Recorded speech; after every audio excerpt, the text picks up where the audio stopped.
Sir ఇది కాకుండా రంగురాళ్ళు పేరు కూడా క్రైమ్ జరుగుతుంటుందండి. దాన్ని ఏమైనా మీరు కంట్రోల్ చేశారా? రంగురాళ్ళు అంటే మనకి ఇక్కడ చూస్తే సంగాడ అట్లాంటి కొన్ని విలేజెస్ ఉన్నాయి. ట్రెడిషనల్గా కూడా అదొక లైవ్లీహుడ్ కింద వాళ్ళు అలవాటు పడి ఉన్నారు. వర్షాలు పడినప్పుడు వెళ్ళి తవ్వడం. ఐ థింక్ 2015, 2016 కొన్ని యాక్సిడెంట్స్ కూడా జరిగాయి. ఆ తవ్వడం వల్ల బర్రో హోల్స్ అంటారు, లోపలికి వెళ్ళిపోయి తవ్వుకుంటే వర్షంతో కూలిపోవడం, చనిపోవడం అట్లాంటి ఇన్సిడెంట్స్ జరిగాయి. మెయిన్లీ మనం ఏం టార్గెట్ చేస్తున్నామంటే ఒకటి అవేర్నెస్, ఇలా చేస్తే మీ మీద cases. Actually that law is not very strong for that. చిన్న థెఫ్ట్ కింద కేసు పెడతాము, ఒక మైనర్ మినరల్స్ యాక్ట్, అది ఎంత స్ట్రాంగ్ ఉండదు, రిమాండ్ పెట్టేంత స్ట్రెంగ్త్ ఉండదు. సో ఎన్ఫోర్స్మెంట్ వైజ్ మనం పబ్లిక్ ప్రాపర్టీ డ్యామేజ్ కూడా పెట్టచ్చు కదా, పబ్లిక్ ప్రాపర్టీ కదా, పబ్లిక్ ప్రాపర్టీ పెడతాము, ఫారెస్ట్ యాక్ట్స్ కూడా అప్లికబుల్ చేస్తాము. But still that is not a very strong law. 7 years beyond ఉండదు వాళ్ళకి. అదొక ఇష్యూ ఉంది. సో మనం ఏం చేస్తున్నామంటే డ్రోన్ లాంటివి పంపించడము, అవి వెంటనే ఎక్కడైతే తవ్వకాలు స్టార్ట్ అవ్వడమో ఇమీడియట్లీ పోలీస్ బైండ్ ఓవర్స్ చేయడము, అలాంటి ఒక డిటరెన్స్ చేస్తున్నాము. And primary responsibility is on forest. ఆ ఫారెస్ట్ వాళ్ళని ఎడ్యుకేట్ చేయడము, వాళ్ళకి అవసరమైనప్పుడు మనం సపోర్ట్ ప్రొవైడ్ చేయడము. తర్వాత ఆ ఊర్లలో కొన్ని ప్రాబ్లమ్స్ ఉన్నాయి, రోడ్స్ కావచ్చు, తర్వాత వాళ్ళకి అవేర్నెస్ కావచ్చు. తర్వాత main villagers or labourers, Narsipatnam నుంచి కింద నుంచి కొన్ని ప్లెయిన్ ఏరియాస్ నుంచి ఆ మార్కెటీర్స్ ఎవరు ఉన్నారో వాళ్ళని టార్గెట్ చేయడం. ప్రాబ్లం అంతా కూడా చింతపల్లికి ట్రైబల్స్ కన్నా నాన్ ట్రైబల్స్తో ఎక్కువ ఇష్యూస్ వస్తుంటాయి. అట్లానే చెప్పలేము. There are several good things also that non tribals brought to this area. There is a good mix. చెడ్డవాడు అన్నవాడు దీంట్లోనూ ఉన్నాడు, దాంట్లో వాళ్ళు వచ్చి వీళ్ళని పొల్యూట్ చేయడం వల్ల కొన్ని మారుతుంటాయి కదా. బేసికలీ ససెప్టబుల్, అంత అవేర్నెస్ ఉండదు కాబట్టి ఎవరైనా తెలివైన వాడు మోసం చేయాలనే ఉద్దేశం ఉంటే ఖచ్చితంగా మోసం చేస్తారు. దాని నుంచే ఈ బిట్ కాయిన్ స్కామ్స్ అవ్వచ్చు, లేకపోతే రంగురాళ్ళ ద్వారా కావచ్చు. ఈవెన్ మన గాంజా తీసుకున్నా కూడా ఏదో 10,000, 20,000 ఆశ చూపించి వాడి చేత సరుకు మోయిస్తారు.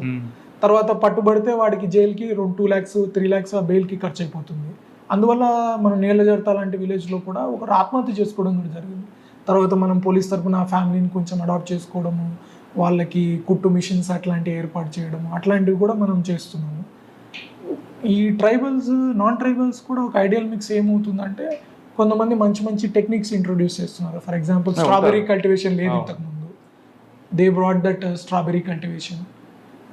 కొంతమంది సేవ చేసే వాళ్ళు కూడా ఉన్నారు. ఈ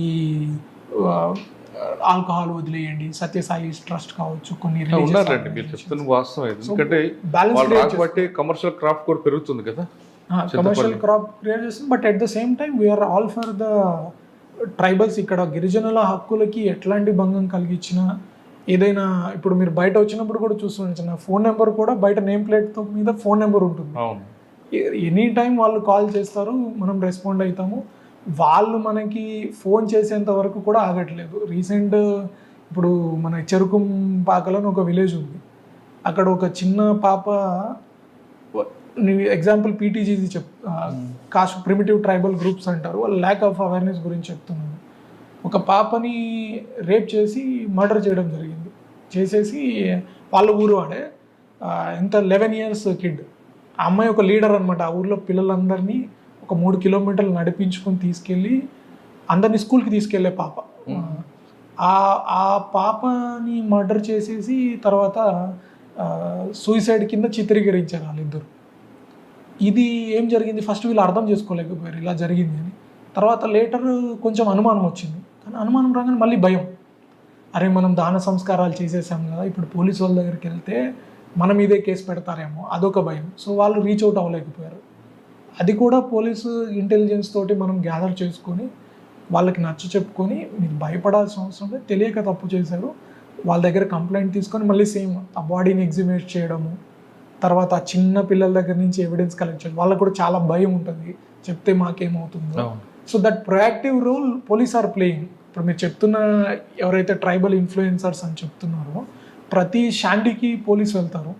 అక్కడికి వెళ్ళినప్పుడల్లా వాళ్ళని ఇదే అడుగుతారు, మీకేం సమస్యలు ఉన్నాయి, నెక్స్ట్ మీ ఊర్లో ఏదైనా అన్యాయం జరుగుతుందా, ఎవరైనా ఈ అపరాలు, వడ్డీ వ్యాపారులు ఎవరైనా బెదిరించడం లాంటివి చేస్తున్నారా, తర్వాత ఏదైనా దొంగగా అమ్ముతున్నారా, అంటే ఇది మీకు సెల్ ఫోన్ ఇస్తామా, అలాంటి ఇన్ఫర్మేషన్ అంతా కలెక్ట్ చేయడం వల్లే మనము ఆ ఫేక్ నక్సలైట్ గ్యాంగ్ని పట్టుకోవడం కావచ్చు. ఈ బిట్ కాయిన్ గురించి చాలామందికి కేసెస్ పెట్టి కొంతమంది దగ్గర రికవరీ చేయించడం జరిగింది. తర్వాత ఈ ప్రొయాక్టివ్ పోలీసింగ్ అక్కడ మనం చేస్తాం, we are only reaching out to them. వాళ్ళు మన దగ్గర వచ్చి చెప్పరు జనరల్లీ, ఎస్పెషల్లీ ఎవరైతే మోస్ట్ డిజర్వింగ్ ఉంటారో వాళ్ళు అంత దూరం రాలేరు, కాబట్టి వాళ్ళ దగ్గరికి మనం రీచ్ అవుట్ అవుతున్నాం. సార్ ఫైనల్గా చెప్పండి, పోలీస్ డిపార్ట్మెంట్ రావాలనుకున్న వాళ్ళకి మీరు ఇచ్చే మెసేజ్ ఏంటి? పోలీస్ అండి, నాకు I think it is one of the best service. చాలా మంచి సేవ చేయాలనుకున్న వాళ్ళకి ఫస్ట్ రెస్పాండర్, ప్రతి అత్యంత కష్టంలో ఉన్న వాళ్ళే మీ దగ్గరకు వస్తారు. మా నాన్న కూడా ఒకప్పుడు చెప్పేవాడు నాకు, నేను ఎప్పుడు పోలీస్ స్టేషన్కి వెళ్ళలేదు అని. కానీ పోలీస్ స్టేషన్కి వెళ్తున్నారు అంటే మనం మిడిల్ క్లాస్ మైండ్ సెట్ కావచ్చు, పేదవాళ్ళు కావచ్చు, ఎంతో కష్టం, ఇంకా ఆ కష్టాన్ని భరించలేనప్పుడే మనం పోలీస్ గడప తొక్కుతారు. వాళ్ళ ల్యాండ్ ఎవరైనా కబ్జా చేయొచ్చు, లేకపోతే వాళ్ళకి అన్యాయంగా చిన్న చిన్న హిట్ అండ్ రన్ కేసు, వాళ్ళని గుద్ది యాక్సిడెంట్ చేస్తే ఒక కుటుంబం మొత్తం ఛిద్రం అయిపోతుంది. అంటే చిన్న చిన్న హిట్ అండ్ మన స్మాల్ యాక్సిడెంట్ దగ్గర నుంచి పెద్ద పెద్ద మర్డర్స్ వరకు ఒక కామన్ మ్యాన్కి నేను నీతి నిజాయితీతో బతికితే నాకు ప్రశాంతంగా బతకచ్చు అన్న ఒక స్వాంతన మన పోలీస్ డిపార్ట్మెంట్ ద్వారానే మనము ఇవ్వగలం. అట్లాంటి అతి కష్టంలో ఉన్న వాళ్ళకి ఆదుకునేంత సాటిస్ఫాక్షన్ ఇమీడియట్గా మీకు కళ్ళల్లో కనపడుతుంది. ఇప్పుడు ఒక పేరెంట్ రాగానే వాళ్ళ పాప మిస్సింగ్ అయిపోయింది, ఇమీడియట్లీ పోలీస్ మిషనరీ అంతా యాక్టివేట్ అయ్యి వాళ్ళ పాపను వాళ్ళ దగ్గరికి చేరిస్తున్న ఆనందము ఇంకా వేరే ఎక్కడా ఉండదు. ఎవరికైనా అన్యాయం జరిగింది, ఆ జస్టిస్ మనం చేసి ఎవడైతే అక్యూజ్డ్ ఉన్నాడో వాళ్ళని పట్టుకోవడము. ఇందాక కేసు చెప్పాము, ఆ 1.5 year తర్వాత ఆ అక్యూజ్ని మనం పట్టుకొని అతన్ని జైల్లో పెట్టినప్పుడు ఆ తల్లిదండ్రుల ఆనందము మీరు ఎక్కడ ఏం పని చేసినా కూడా మీకు అట్లాంటి ఆనందం దొరకడానికి అవకాశం తక్కువ. దాని వాల్యూ కూడా వాల్యూ చేయము. అందులో ఇట్లాంటి చింతపల్లి లాంటి ఏరియాస్లో అయితే ఇంకా యాడెడ్ అడ్వాంటేజ్ ఉందంటే, మీరు రోడ్స్ వేయించడం దగ్గర నుంచి మీరు టవర్స్ వేయించడము, వాళ్ళకి సర్టిఫికేట్స్ ఇప్పించడము, ఈ పని మనది కాదు అన్నంత మీరు చెయ్యాలి అన్న మీకు దృష్టి ఉంటే, ఎస్పెషలీ ఫర్ పూరర్ సెక్షన్స్ మీరు అంత దూరం వరకు వెళ్ళొచ్చు. అండ్ పోలీస్లో ఉన్న ఇంకొక గ్రేట్ అడ్వాంటేజ్ ఏంటంటే ఎవ్రీవన్ విల్ కోఆపరేట్. మీకు మంచి మనసు ఉండాలే కానీ రిసోర్స్ కన్స్ట్రెంట్ కూడా మీకు అంత పెద్దది కాదు. అక్కడ ఉన్న కాంట్రాక్టర్స్ మీకు హెల్ప్ చేస్తారు, వాళ్ళకి చిన్న రోడ్డు కావాలి కొంచెం జేసీబీ పంపించండి, more than willingly they will help when ever we ask for public. ఈ స్కూల్ అడ్మిషన్స్ కావచ్చు, చాలామందిని మనం స్కూల్ అడ్మిషన్స్ చేర్పించడం జరిగింది. ఇక్కడ మాకు టాటా ఐఫోన్ ఫ్యాక్టరీ ఒకటి బెంగళూరులో ఉంది.